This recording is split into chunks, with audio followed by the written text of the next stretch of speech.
Welcome, everybody. We are Nestify, and this is our MVP pitch presentation by Danya Chaudhry, me, Kareem Shibley, Tyler Doyle, Declan Trainer, and Austin Spark. So this right here is Mike Wilkins. He is a 31-year-old accountant that works in Chicago, Illinois, and he just got a huge raise from $90,000 to $110,000. So he decided to buy a brand new house. However, his time has been extremely spare, and he has not had a lot of time to look for furniture. Something that 65% of our correspondents also found being a really big problem for them. So he goes on his computer, searches up the price of an interior designer. Unfortunately, the price of an interior designer is around $7,000 in 2025, something that doesn't even include the prices of furniture too. These numbers all hitting him at once and him spending countless hours looking for furniture has become a really overwhelming thing, something that also 70% of people have found as a big issue for them too. So what does he do? He goes on to Instagram and he looks for his solution where he finds this ad for Nestify. And it is an app that seems to be the perfect solution for him. This is an AI-powered website that is going to be curating a personalized furniture taste for you based off of a quiz or your Instagram or Pinterest login. So first he can log in with his Instagram, Pinterest, or take a quiz, as I stated earlier. So he decides to sign in with his Instagram. He can choose the photos that he wants that are going to be centered around his inspiration, and he can then upload his photos. From here, the AI works and it creates a bunch of adjectives that are going to represent and embody all the patterns that have been found throughout his photos. And he can choose which room he wants and the room dimensions that he would like to have structured around his design. He chooses his package, which can be a single room package or a multi-room package. And from there, the AI lets you filter different types of furniture you want, the price range, and adjectives that he wants his furniture selected to embody. From here on out, Nestify works its magic. It generates 100 plus different furniture pieces with direct links to bind them and shows all the adjectives that represent them. Our AI is built to read and analyze your interactions. It's designed to accurately source based off your aesthetic through your Instagram and your Pinterest, and it's suited for you and your future home. Let's talk about some of our unique value propositions. First of all, it's a time saver compared to traditional options like interior designers, which can take months, even up to years. Secondly, it's customized to you through your Instagram and your Pinterest. And thirdly, it's budget friendly, saving almost up to $6,500 per use. Now let's talk about some of our competition. Our indirect competitors include Room GPT, Home Styler, Planner 5D, Spacely AI, and AI Room. These all offer the AI room design services. We're different from them because we also include purchasing the furniture directly through us. And then our direct competitors include Wayfair Decor Matters, and On Image. These all include the AI room service or room design service plus the furniture purchasing through the website. But we're different because we include the quiz to get your personalized aesthetic, and we connect to your Pinterest or Instagram to also find your aesthetic through there. Considering that we are an affiliate furniture program, we found that our total addressable market is $12.78 billion. Our targeted demographic is people from 25 to 40. We found that 60% of these people likely being women, 40% likely being men. We want these people to be new homeowners, and we also want them to bring in 75 to 125K a year. And we want these people to be tech savvy and who actually have experience with technology. And factoring in those demographics, we found that our serviceable addressable market is $110.35 million. Social media ads are a big part of our marketing campaign. This is one example of what it would look like, and specifically Instagram and Facebook. So we really want to market on Instagram because it's a place where millions of people go every single day to scroll and look for home inspiration. So with a click-through rate of 1.2%, our hope is to reach around 300 people at a cost of $200 per 25,000 impressions. And then we want to market on Facebook because Facebook not only targets people interested in home decor, but also patterns of their shopping behaviors. And then with a slightly higher click-through rate of 1.25%, we want to reach around 187 people at a cost of $150 per 15,000 impressions. And then finally, we want to market on Pinterest because Pinterest is a place where a lot of younger people like myself go to look for home inspiration. So with a little bit of a lower click-through rate at 0.55%, we want to reach around 138 people at a cost of around $87.50. And though the click-through rate is lower, Pinterest has shown to have a higher intent to purchase rate. And then we also want to utilize a couple other marketing tactics. So such as partnering with local furniture brands to have them put their furniture on our website so that their products can be marketed to our customers. And then in turn, we have our flyers in their stores and around their stores. And then finally, because we are a small startup, we want to do some in-person marketing to just at the beginning, like get faster feedback instead of only waiting for people to fill out the surveys after they email us pictures. And since we're going to reach 60,000 people and with a conversion rate of 1.2%, we found that our market share is $39,000. Which then led us to believe that we want to charge $50 per one room. For our 1 unit of revenue, it's gonna cost us about $5.13 to make based on platform API costs, AI recommendation fees, our affiliate network fee, which we plan to join the Wayfair affiliate network, and payment processing fees. So then by applying our conversion rate of 1.2%, our market share of 0.04%, and finding that our best months are January and July due to these being high sale months in inventory because they're clearing it out, we found that our first year gross profit is about $34,550. Our MVP will be a concierge MVP, which will consist of us receiving photos through the email that we're provided with. We will be then doing the AI work for them and sending it back to them. We have a landing page, which there they can send their emails and their photos through, and as well as a survey, which we will be sending out through the emails that we're provided with. Speaking of the landing page, here's a picture of our landing page. Right as you land on it, it gives you the name of our company, a quick slogan, and a place to fill out your email and a quick message to us. Once you click send, it will give you a short message saying to send in 10 photos to be first of early access to receive the feedback of the AI. Once you scroll down, it gives an about us of our company, just a quick overview. And lastly, in case you missed it the first time, another chance to submit your email where you can also find our contact information and our social media. How will we measure our MVP quantitatively? Firstly, we will be measuring it through the numbers of emails collected, the number of website click-through and page views, photos collected, conversion rates, and a click-through rate. How will we measure it qualitatively? We will be measuring our MVP qualitatively through the survey that we send out to the emails, receiving feedback from our customers. Our goal for this month is to receive 50 emails, 10 people to send pictures in through the email, and 10 people to give feedback on our AI service.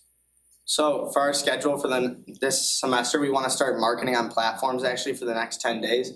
Then by mid-February, we want to start printing flyers out and give those to people in open houses or people at local furniture stores. And then late for February, we want to start serving our first MVP customers. And then by early March, we'll use the feedback from the surveys that we got from the photos and the emails and all like the surveys. And we want to actually like use that feedback to help our company. Then from March to May, then we will start to prepare for our final pitch night.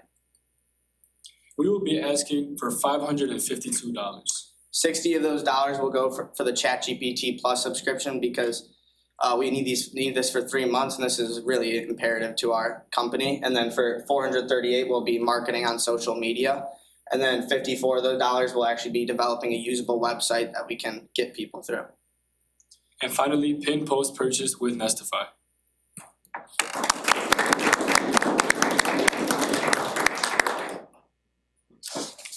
I think this is a great idea. Obviously, if you can crack the code between people that are ready to design a room and furniture sellers that are ready to sell them, it's a great idea. I think what's really good about this is your actual MVP of you have this idea and your method of how you're going to quantify people that are willing to engage with that. You're not going to take the next 3 months and build an app or do a lot of that. You're actually testing, the level of interest when people that are already interested in that to drill down to those next levels of, things that require work on their end to get set up.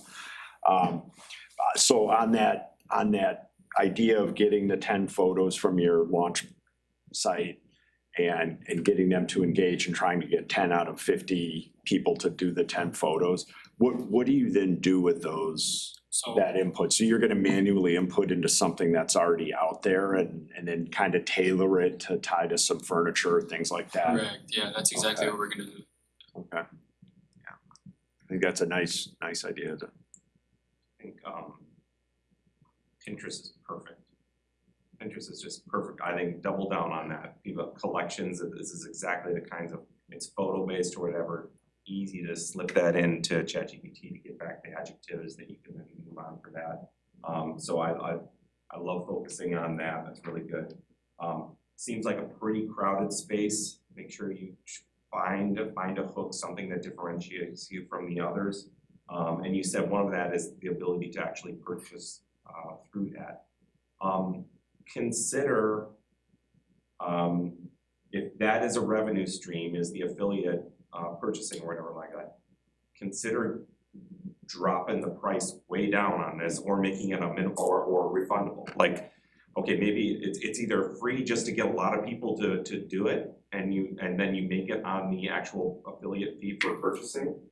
Or make it a minimum, like when you, a food and beverage minimum, when you go to a place, like it's $50, but if you spend at least $300 on that, you get that back refunded or something like that. Like lower that barrier so you get more and more interest. And the fact that at Pinterest, you're gonna get you'll get lots of photos that way too, so very cool. It's kind of to echo what Eric was saying. You know, it's a crowded space. I think your biggest problem is Wayfair. The other AI apps, okay, there's an abundance of those, whatever. Wayfair has the furniture, right? It's in their best interest to build this as an ad platform for their own products, right? And they're really more like an Amazon. They're more of like a marketplace of all types of suppliers, right? But so I think what you're trying to do is you're trying to compete with Wayfair. I don't think you're competing with the other AI apps based on you want to promote and have it be a marketplace actually, oh, I like how that looks, I wanna buy it, click, right? The people who make that furniture in your pictures that are clicking should be paying you. This is an ad platform for them, okay? The customer shouldn't be bearing that cost, they should be bearing it if they want their products featured in your renderings, right? So, okay, Wayfair has their own thing. Who doesn't have that in the space? Tons of, you have Bob's, Room Place, Value City, Ashley, right? Look up those furniture places, see if they have this type of offering, right?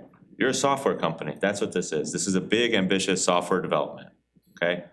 We'll get into how much money you wanna spend in marketing before you have a software product in a minute, but if you do know the concept of white label, have you ever heard that? Okay. White label is you build something and you go to a company in a B2B way and you say, I built this, put your logo on it. To your customer's eyes, this is your product now. Yeah? So if you build all this and you go to Bob's, you go to Room Place, Value City, whatever, hey, I built this AI thing. All of your inventory, all your products, it's yours now. You get to use this to sell your products, your own ad platform. That's how this can work. That's what's gonna differentiate you from everybody else. But Wayfair is the competitor here that I see. Good idea though. I think like if you guys can pull this off, I mean, again, it's software. It's hard, right? So show the board during this MVP time how AI is enabling you guys to make this a reality. Software didn't used to be able to be done this cheaply and this quickly ever before. We're in a new space. So if you can show that, you have a lot of support from us and investors. I was just gonna say with your target market, it seems like it's gonna be a little bit younger, maybe the less established homeowner that wants to do something like this but not have to pay for an interior designer. So I think getting those real testimonials from them on how this is gonna help. I like the idea. I think it's pretty neat. As Chris was saying, it's super important that you can show all these products on your page and have them look at it, and then those are the customers who are actually paying. Yeah. You do another segment could be like dorm rooms too, like dorms and college students or whatever that are going into there, that to extend down into that. They're very tech savvy as well. Sure.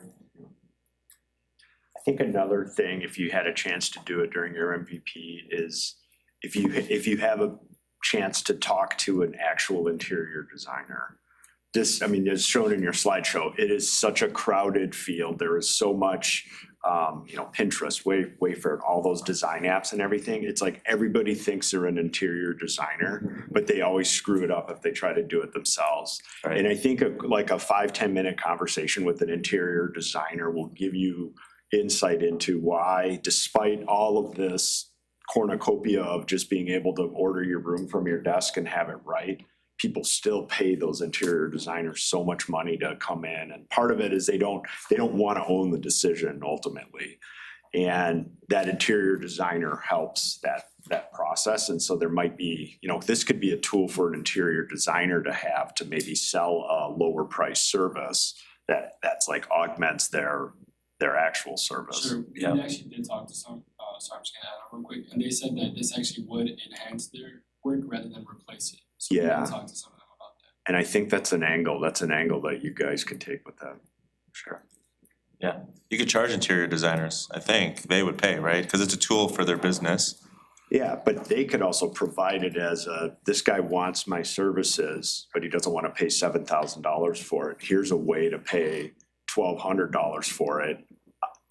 Yeah. It's like an app assisted, but they'll still coordinate at the end when, to do the actual in person. And I think that might be on something. Should we go to the ask again?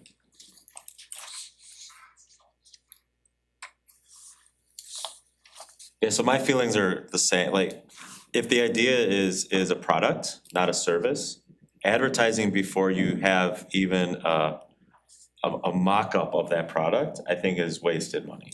That's my perspective.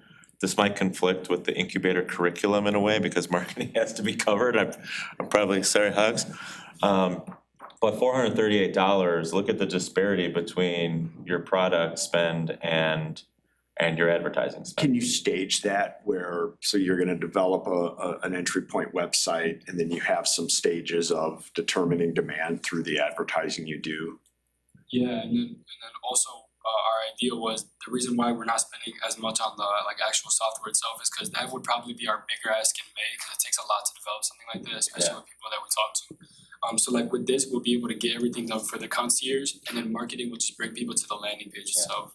I would just, for May, what's gonna wow the board the most, if you show something that's working, even if you mock it up using Adobe, what's it called? The whatever, but they have a program. It doesn't have to be the back end and everything like automated. If you can just show us what it looks like and even charts, like, okay, here's the flow. We get the input of the furniture data through this API or whatever, and then this step and this. Show us like what that is, and if you need to make that pretty, by getting, somebody from Fiverr or whatever to mock this up or do something like that, like that's where, because this is MVP, so minimum viable product. You're coming to us in May saying, all right, this is a very, very high level how this is working. If you can demo it, amazing. If not, you have to show us how we're gonna, write the big check for you next, right? Advertising, the market's already proven. You already showed that with how many competitors there are. It's not at risk of how in demand is this. You don't need to do, market research in that way, right? There's 20 competitors. This is a need, right? So use it to show us how you differentiate and what you're gonna do with the next round of money. I disagree a little bit, Chris. I think this, basically the way that they're switching the MVP is pay no attention to what's going on behind the curtain, right? You can just have a really fancy static website that's basically starting this, enough to do the uploads or point to the Pinterest. The ads are just to get the inbound interest, then they're gonna be running like rabbits in the background, pasting everything into the GPT prompts and getting things back and doing that. I think if they were able to show us that even with them doing a lot of this manual work, here is kind of the conversion, if they can give us a conversion rate and and revenue generated, even with them doing it, then I would feel comfortable projecting that to the actual app development that they need. So I'm okay with this, and that it still is a little rich on the ad side, but I think it's okay. But I think if you use that amount judiciously and not just spray it out ads, but you have like a week of a certain type of advertising and then you refine that and another week of a certain type of advertising, just to make sure you have different processes and see which one works best within that advertising effort. You know, I think just speed. Yeah, we should sidebar this, but What do we got? it's a little much for the, Do 450 if you're reducing, yeah. I'm okay with just overstating this, but if you wanna make it a nice round 5? Sure, it's fine. Okay. 500. 500. Thank you, good job, guys.